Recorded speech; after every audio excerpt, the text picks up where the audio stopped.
Welcome back, and now we're joined by Dr. Quentin Shepard of the Victoria ISD to tell us what they're working on this summer. Dr. Shepard, thank you for joining us. You bet. Thank you for having me.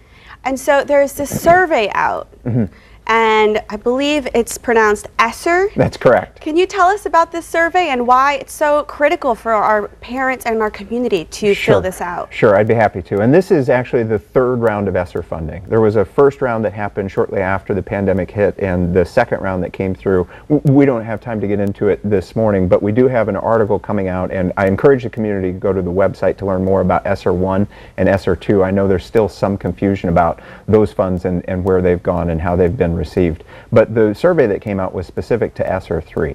Now, ESSER 3 was the biggest chunk of money that's come so far, and it comes from the federal government. And we were allocated approximately $28 million for that funding. And it's designed for student learning loss. Right? Okay, so to get our couldn't students recovered. You couldn't use it for like facilities. Actually, we can, and that's part of the reason why we did our survey. So what the plan requires, what the federal government requires as part of this plan, the submission, is that we go to our community and ask our community, well, what do you think we should spend these funds on? One of the things that we can spend those funds on are air quality issues, for instance. And so we conducted the survey over a couple of weeks. We had 491 people respond to that survey, which gave us great feedback. We then convened a task force made up of parents and community members and teachers. That was 36 people who sat and looked at all of the survey responses that we got from folks, and that task force is then in the final throes of putting together a plan that will ultimately be presented to the Board of Education on July 22nd.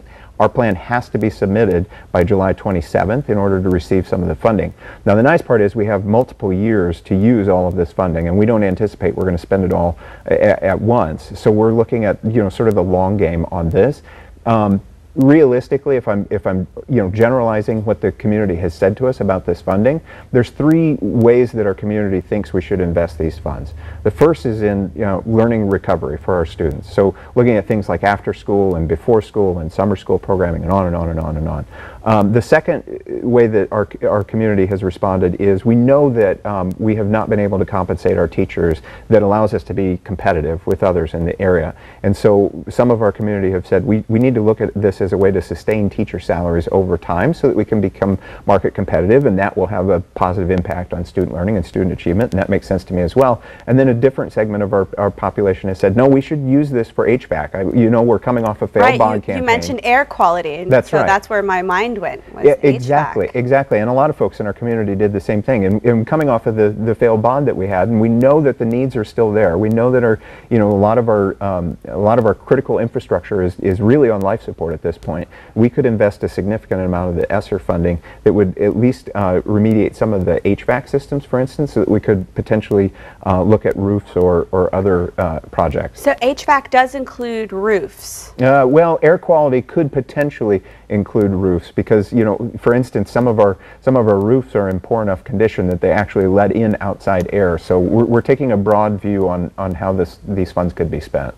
I know I always think of Stroman Middle School during the bond campaign, just imagining the water leaking and how critical of an issue that is. Yeah, and it's not just Stroman, it's multiple campuses that have that exact same problem.